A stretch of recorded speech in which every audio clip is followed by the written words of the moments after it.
Good morning. आज हम शुरू करने जा रहे हैं हायर इन्वर्टिब्रेट्स में फाइलम मोलास्का का अध्ययन। आर्थ्रोपोडा के बाद सेकंड नंबर का लार्जेस्ट अकशेरुकी जंतुओं का संघ जो है वह फाइलम मोलास्का है। मोलास्का शब्द का मतलब होता है सॉफ्ट बॉडी एनिमल, ऐसे जंतु जिनका शरीर कोमल होता है और ऊपर आवरण द्वारा आस्तरित या ढका रहता है। शुरू करते हैं आर्थ्रोपोडा के पश्चात फाइलम मोलास्का के कुछ सामान्य लक्षणों की, जिनके आधार पर इन्हें एक पृथक फाइलम में रखा जाता है। फाइलम मोलास्का को बिलोंग करने वाले अधिकांश जंतु जलीय जंतु होते हैं, एक्वेटिक एनिमल्स होते हैं। समुद्री जल के साथ साथ ये जंतु फ्रेश वाटर में भी पाए जाते हैं। कुछ प्रजातियां टेरेस्ट्रियल या स्थलीय जीवन भी व्यतीत करती हैं।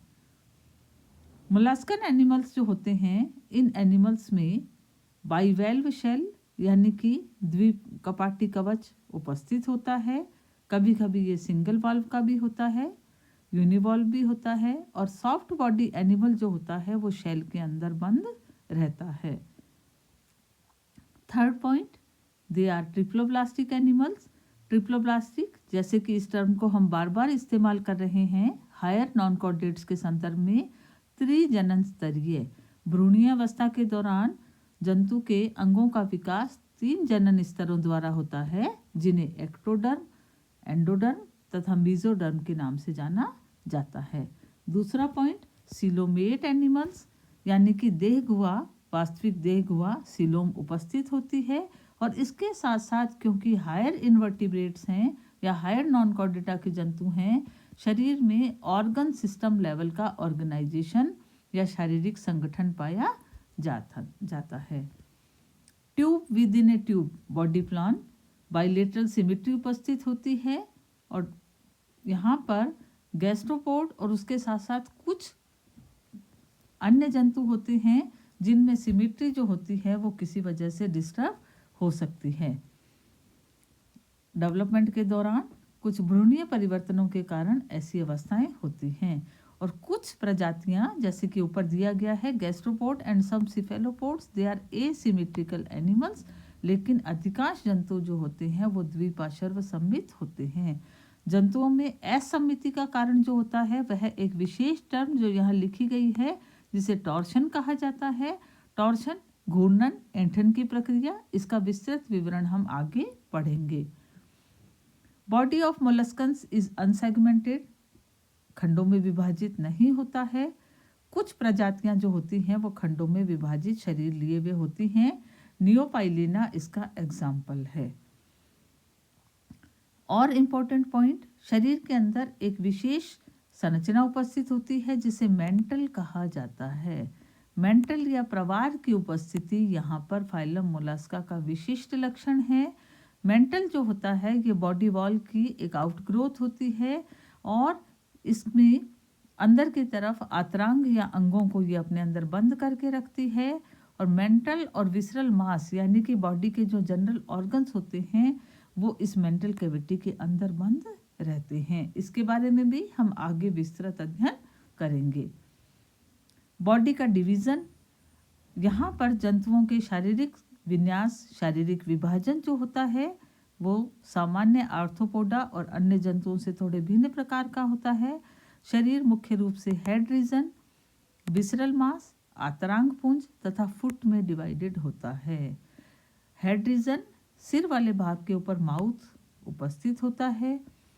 एक जोड़ी नेत्र पाए जाते हैं और इसके साथ साथ टेंटिकल्स उपस्थित होते हैं। आईज जो होती हैं जनरली छोटे छोटे स्टॉक्स के साथ जुड़ी रहती हैं जिन्हें ओमेटोफोर्स कहा जाता है। विसरल मास में बॉडी के ऑर्गन्स प्रेजेंट हैं।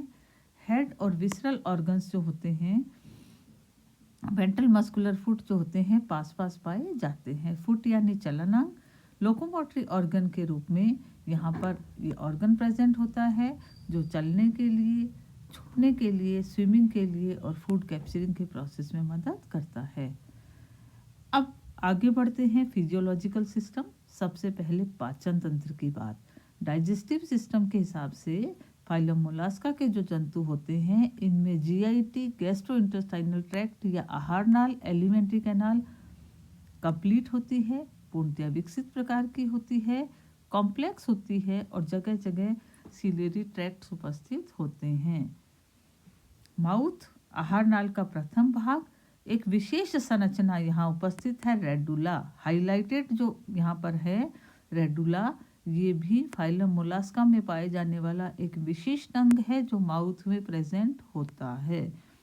इसके बारे में भी हम आगे डिटेल में पढ़ेंगे।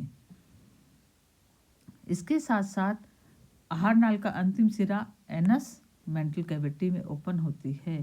पाचक ग्रंथियां यहाँ पर उपस्थित होती हैं, बड़े आकार की होती हैं। रक्त परिसंचरण तंत्र या सर्कुलेटरी सिस्टम। सर्कुलेटरी सिस्टम खुले प्रकार का, ओपन प्रकार टाइप ऑफ सर्कुलेटरी सिस्टम होता है। यहाँ पर हार्ट उपस्थित होता है, शरीर के पृष्ठ तल पर पाया जाता है और इस हार्ट जो उपस्थित होता है वो द्विवेशमी या त्रिवेशमी, बाइलोब्ड और ट्राइलोब्ड हार्ट प्रेजेंट होता है। ब्लड में अमीबोसाइड सेल्स उपस्थित होती हैं। यहाँ पर भी श्वसन वर्णक के रूप में blue respiratory pigment haemocyanin present होता है।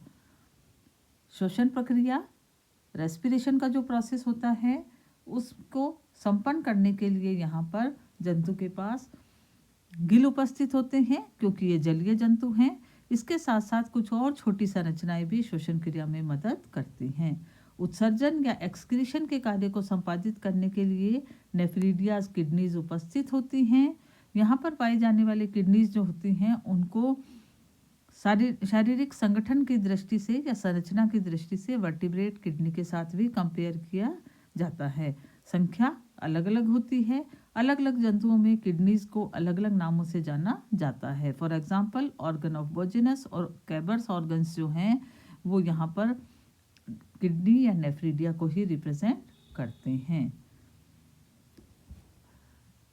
नेफ्रिडिया, इसके साथ साथ जननांग और पेरिकार्डियम की उपस्थिति के कारण सीलोम या वास्तविक देखभाल जो होती है वो कुछ छोटे आकार की हो जाती है, हासित हो जाती है। उत्सर्जी पदार्थों के रूप में अमोनिया और यूरिक एसिड को यूरिया का उत्सर्जन करते हैं। यूरिक एसिड जनरली सिक्रीट नहीं होता है।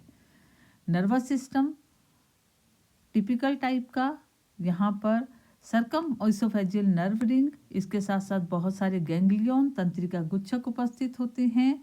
2 जोड़ी तंत्रिका रज्जु नर्व पेयर्स पाई जाती हैं। एक जोड़ी फुट वाले रीजन से निकलता है और दूसरा जो होता है वो विसरल मांस वाले एरिया में पाया जाता है। बहुत सारे छोटे छोटे संवेदी अंग उपस्थित होते हैं जो स्पर्श के प्रति, स्मेल के प्रति, टेस्ट के प्रति, विजन के लिए कॉम्प्लेक्स साइज प्रेजेंट हैं। स्टेटोसिस्ट संतुलन बुट्टी यहाँ भी उपस्थित है जो हमने प्रॉन में पढ़ी थी और इसके साथ साथ केमिकल टेस्टिंग के लिए एक विशेष संरचना ऑस्फेरिडियम उपस्थित होता है। रिप्रोडक्शन या प्रजनन तंत्र के हिसाब से जंतु सामान्यतः मोनोशियस होते हैं, यानी कि नर और मादा जंतु पृथक पृथक होते हैं। कुछ एक स्पीशीज जो होती हैं वहाँ पर हर्मेफ्रोडाइट कंडीशन हो सकती है। जननांगों की संख्या 1, 2 अथवा 4 भी हो सकती है। जनन वाहिनियां डक्ट्स उपस्थित होती हैं। फर्टिलाइजेशन या निषेचन की प्रक्रिया external as well as internal दोनों ही प्रकार से होता है, बाह्य निषेचन और आंतरिक निषेचन। अधिकांश जंतु ओविपेरस अंड प्रजनक होते हैं।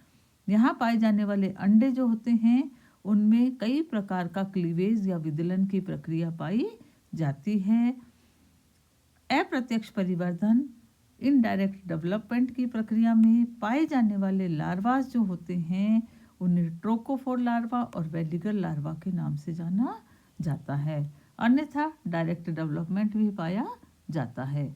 ग्लोचिडियम लार्वा जो होता है यह है बाइवेल्विया क्लास के जो जंतु होते हैं, यानी कि यूनियोस जो होते हैं उनका विशिष्ट लक्षण होता है। तो ये थे फाइलम मोलास्का के कुछ सामान्य लक्षण। ये नीचे हम मोलस्कन एनिमल ऑक्टोपस का डायग्राम देख रहे हैं। सॉफ्ट बॉडी एनिमल है, 8 पेयर ऑफ लिम्स या आर्म्स प्रेजेंट होती हैं और इन आर्म्स की मदद से ये एनिमल जो होता है वो दूसरे एनिमल्स पर अटैक भी करता है। इसके साथ साथ ये एक और एनिमल यहाँ पर मोलस्कन पाइला जिसे हम कहते हैं। अभी हमने बात की soft body animal, brown colour की बॉडी एनिमल की है और ये ब्लैक बैंड्स वाला जो स्ट्रक्चर है ये एनिमल का शेल है जो कैल्शियम कार्बोनेट और कॉन्क्यूलिन का बना होता है। मोलस्कन शेल अपने आप में इम्पॉर्टेंट स्ट्रक्चर हैं। इनकी स्टडीज़ को एक स्पेसिफिक कैटेगरी में रखा जाता है जिसे कॉन्कोलॉजी के नाम से जाना जाता है और मोलस्कन्स का जो जनरल स्टडी होती है उसे मेलेकोलॉजी के नाम से जाना जाता है। तो ये हम यहाँ पर पाइला को देख पा रहे हैं जो अपनी बॉडी रिक्वायरमेंट्स को पूरी करने के लिए शेल के ओपरकुलम या ढक्कन को तोड़ करके बाहर आता है और आसपास की टेरेस्ट्रियल एनवायरनमेंट के अंदर पानी के आसपास ये सरवाइव कर रहा है। Spine like structures, 2 pair of tentacles head region पर दिखाई दे रहे हैं और रिमेनिंग इसकी बॉडी को हम यहाँ देख पा रहे हैं। नीचे की तरफ इसका फुट भी दिखाई दे रहा है। तो ये एक इंट्रोडक्टरी आइडिया फाइलम मोलस्का का। अगले सेशन में पढ़ेंगे इसके फर्दर डिवीजन, क्लासिफिकेशन और वर्गीकरण के बारे में। धन्यवाद।